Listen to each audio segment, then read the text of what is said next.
Astou. Donc ce matin, notre invité, Johannes Arnaud Bépou Bangué, qui nous vient de Centrafrique, qui est si jeune qu'il est né en 1991.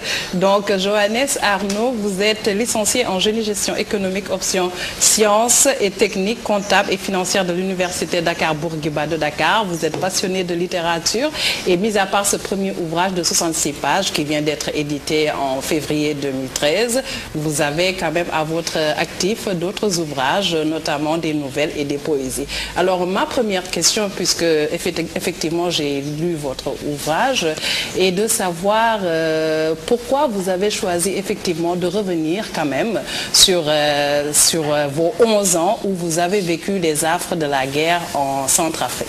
Par devoir de mémoire ou tout simplement pour exorciser le mal? Voilà, effectivement. Étant donné que j'ai été victime, moi, ma famille, et si je vais largement, je parle aussi de la population centrafricaine, et ces moments difficiles sont restés en moi comme des mauvais souvenirs. Et étant donné que moi aussi je suis un grand passionné de la littérature, comme vous-même vous le dites, j'ai l'habitude d'écrire tout ce que je vis, et ça m'est arrivé de me dire pourquoi ne pas écrire ce que nous avons vécu entre 2002 et 2003. C'est comme ça que pendant les vacances, un matin de juin 2011, je me suis levé et j'ai commencé à écrire. Et j'ai vu que l'inspiration venait, et puis comme c'était une réalité, une histoire réellement vécue, ça m'a pas été difficile, pas du tout. Et puis c'est comme ça que j'ai pu réaliser ce ouvrage. Et l'Harmattan m'a permis de le faire publier. Donc si j'ai bien compris, c'est bien des années plus tard que vous avez écrit ce livre. Donc voilà. Pour ceux qui n'ont pas encore lu cet ouvrage, comment c'est arrivé les troupes de Bemba qui vous sont tombées sur la tête, notamment les Banyamulenge? Voilà, effectivement, entre 2002 et 2003, il y avait une instabilité politique en République centrafricaine, bien sûr. L'ancien chef d'état-major, qui était devenu par la suite chef d'État, il avait tenté un putsch. Et ça n'a pas réussi. À la suite, il y avait eu l'affaiblissement de l'armée parce qu'il y avait des hommes qui étaient partis avec lui et le pouvoir tanguait. Effectivement, les autorités avaient peur de perdre le pouvoir un matin, donc ils ont fait le pacte avec le diable. Le diable, ici, je qualifie le mouvement de la libération du Congo, qui est une rébellion qui sévissait contre le pouvoir congolais dans la partie sud de la République centrafricaine, mais un peu nord, dans la partie nord de la RDC, je voulais dire. Et en liant le pacte avec le MLC, je suppose qu'il y a eu une manne rétributive à la clé. Donc les hommes ont traversé le fleuve pour venir combattre aux côtés du gouvernement. Et vous allez voir avec moi que lorsque une rébellion se retrouve en pleine capitale, avec la bénédiction des autorités, et il n'y a pas une obéissance hiérarchique, bonjour les dégâts, il y avait eu des viols, des vols, tout ce qui était comme un cauchemar pour la population centrafricaine. Voilà en quelque sorte cela. Et aujourd'hui, la Cour pénale internationale se penche un peu sur l'affaire, puisque Jean-Pierre Bemba, le leader de cette rébellion, est actuellement à La Haye pour répondre un peu de ses actes. Moi, en tant que population, élément de la population centrafricaine, une victime, je me suis mis aussi à écrire pour un peu faire connaître cette partie de l'histoire que le monde ne connaît pas trop vraiment. Voilà d'où l'origine de cet ouvrage. Alors, comment le jeune enfant de 11 ans, parce que quand on lit l'ouvrage, on voit que vous avez vous-même été arrêté par les miliciens avec votre maman, vous avez sillonné un peu partout dans les rues de Bangui pour aller retrouver un homme qui lui-même s'était réfugié chez la grand-mère. Comment l'enfant de 11 ans a vécu cette guerre à cette époque bien précise entre 2002 et 2003? Quand on lit l'ouvrage, on sent une certaine maturité se développer rapidement chez cet enfant de 11 ans. Ok.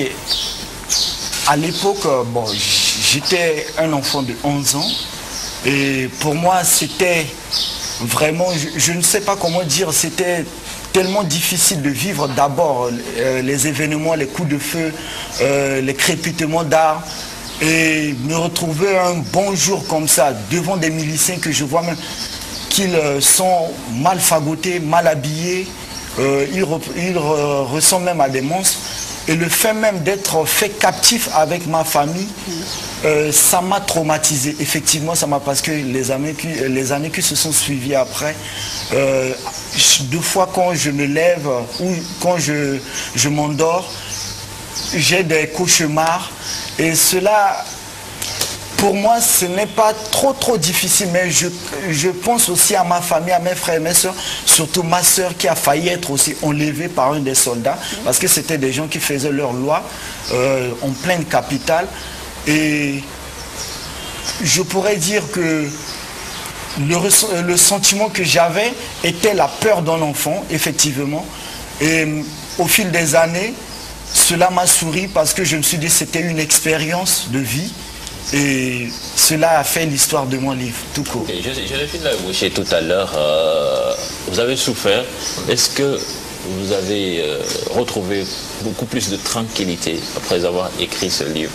Voilà, effectivement, je me suis rendu compte qu'en écrivant cet ouvrage, cela m'a permis d'extérioriser ces souvenirs pénibles qui dormaient en moi.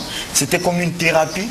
Et le fait de le faire connaître aux gens, les gens l'ont lu, j'ai reçu des critiques et cela m'a permis de devenir un homme qui peut vivre des événements, mais qui le prend d'une manière philosophique et peut le partager avec d'autres pour avoir aussi des avis, des conseils et des accompagnements pour aussi d'une manière dans le futur comment adopter une attitude à réagir face à un tel événement.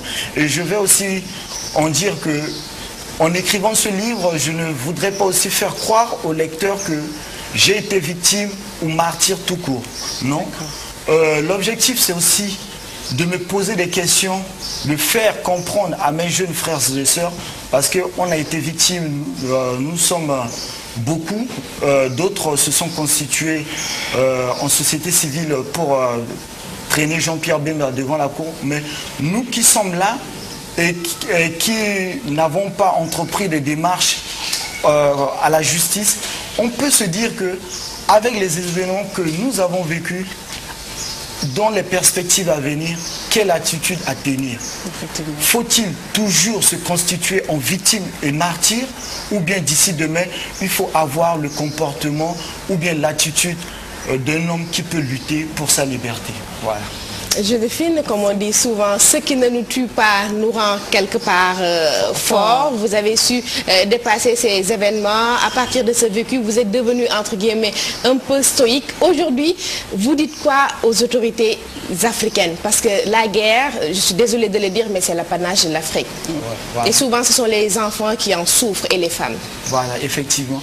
Tout ce que je dis à nos autorités, parce qu'elles sont toutes pareilles, nous sommes la base, le socle de leur pouvoir, parce que c'est nous qui les élisons et ils dirigent en notre nom.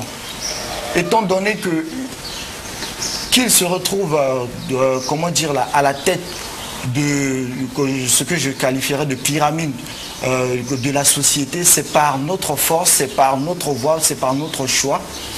Il faut qu'il arrive un moment où au moins ils se penchent sur notre quotidien, sur notre vécu, et que leur attitude, leur comportement, leur décision doit aller dans le sens où ça doit être une décision qui contribue à la sécurité de la population, à la stabilité, à la tranquillité, à l'émancipation. Ne pas mettre en avant les intérêts personnels. Non, non.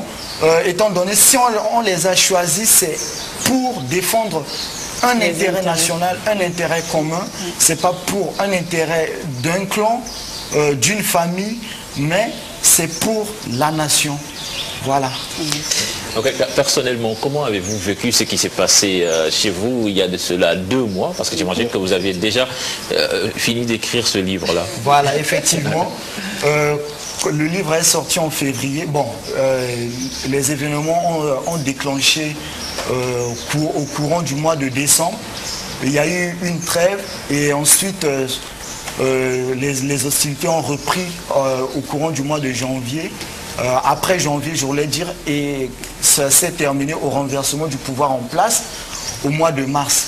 Moi, j'étais déjà à l'extérieur parce que je suis au Sénégal depuis 2010, mais je suivais ces informations d'une manière continue. Je suivais par la voie de la presse écrite, par la voie de la presse télévisée, par la voie de la presse radio.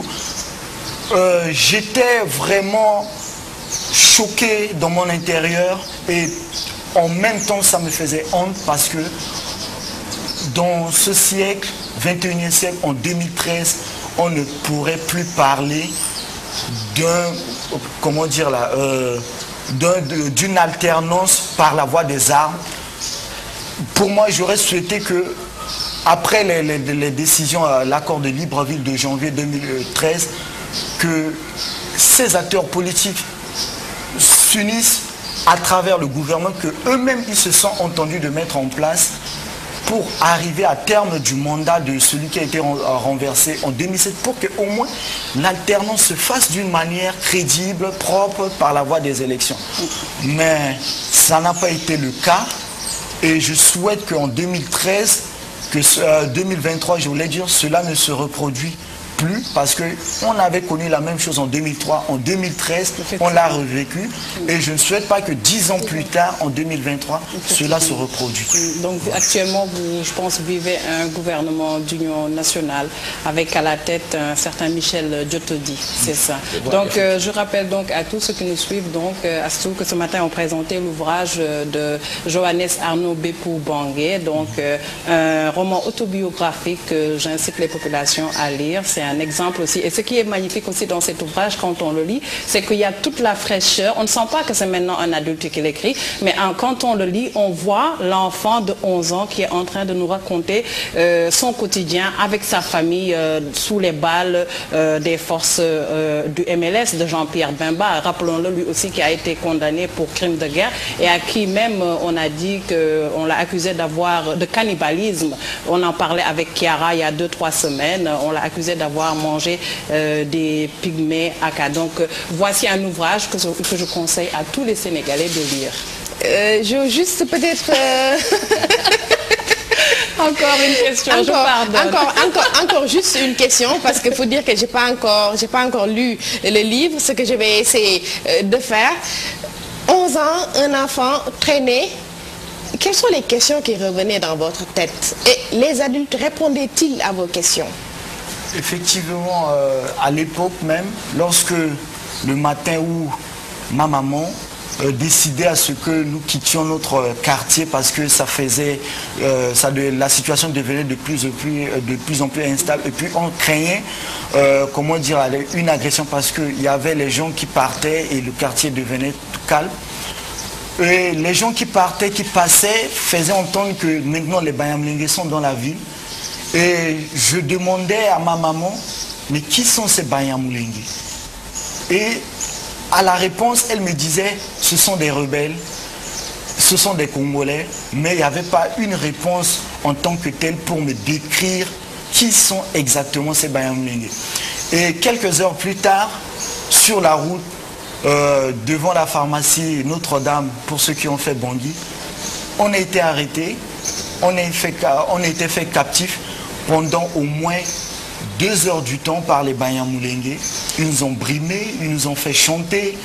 Et pour moi, un enfant de 11 ans, j'accepte que cela nous arrive, même pas à mon âge là. Je ne souhaitais pas que ça soit à mon âge, parce que je n'ai jamais vécu cela d'une manière directe. Être en contact comme ça avec des hommes en armes, et pour un enfant de 11 ans, comme je l'avais déjà dit si tôt, ça m'a traumatisé. Effectivement, ça m'a traumatisé. Et les jours qui se sont suivis, à chaque fois, j'avais des cauchemars. Même ma soeur aussi, elle avait aussi des cauchemars. Mais à la fin, avec l'explication, l'apport de ma maman qui était là, j'ai pu oublier ça. Pas d'une manière totale, mais au fur et à mesure, je ne pensais plus à ça. Et puis, au cours des ans que je suis devenu grand, je me suis dit qu'il fallait l'écrire et faire publier. Enfant meurtri, on peut dire adulte épanoui? Adulte épanoui, effectivement, comme vous le dites en ce moment. Donc, en ce moment, je me sens fort. Et l'histoire même le procès, les événements, les informations, je suis ça d'une manière très proche pour un peu connaître l'évolution du procès, comment ça va se dérouler, parce que c'est encore à la phase de l'instruction des enquêtes, tout ça, et les victimes sont en train d'être entendues devant la cour, donc il n'y a pas encore eu une condamnation de Jean-Pierre Bemba, donc moi-même je suis de très près ce qui se passe actuellement. Joséphine, un adulte qui est épanoui, même s'il a été enfant meurtri, il faut dire que c'est quand même des moments difficiles, parce que quand on parle de vol, de viol, de pillage, de femmes qui ont été obligées de cuisiner leur mari et de les manger, il faut dire que c'est terrible, Joséphine. Effectivement, donc nous souhaitons tout le bien à la République centrafricaine. Je pense qu'il n'y a connu qu'une seule fois des élections libres et disons transparentes. Voilà, avec l'arrivée de Ange Félix Patassé. Donc vraiment, nous leur souhaitons tout le bien possible. Et je recommande encore une fois que les gens achètent ce livre et le lisent. C'est un ouvrage magnifique qui a été écrit donc par Johannes Arnaud Bepou Bangué, qui était notre invité du jour. Merci beaucoup, Joséphine. L'émission continue. Bon, disons, vive la paix en Afrique, vive le retour de la paix dans notre continent, vive la douceur. Et ce matin, nous avons un mot très doux, très doux, bichonné. Effectivement, Assoumane, ce matin donc, le mot du jour qui va s'ajouter à notre dico perso, c'est le mot bichonné.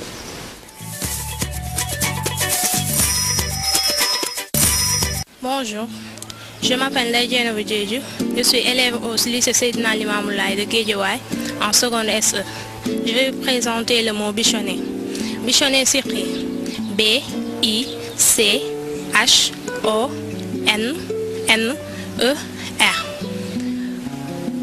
Grâce grammaticale, le mot bichonné est un verbe transitif. Définition, c'est le fait de parer avec soin, de pomponner. Exemple dans une phrase. La mariée est bichonnée avant de rejoindre son époux. Synonyme. Soigner, pomponner, prendre soin. Antonyme. Brutaliser. Homonyme, malheureusement, on n'a pas pu trouver d'homonyme à ce mot. Paronyme, on n'a pas pu trouver de paronyme à ce mot. Dérivation. Bichonnage, bichonnerie. Merci, bye et à vos blogs.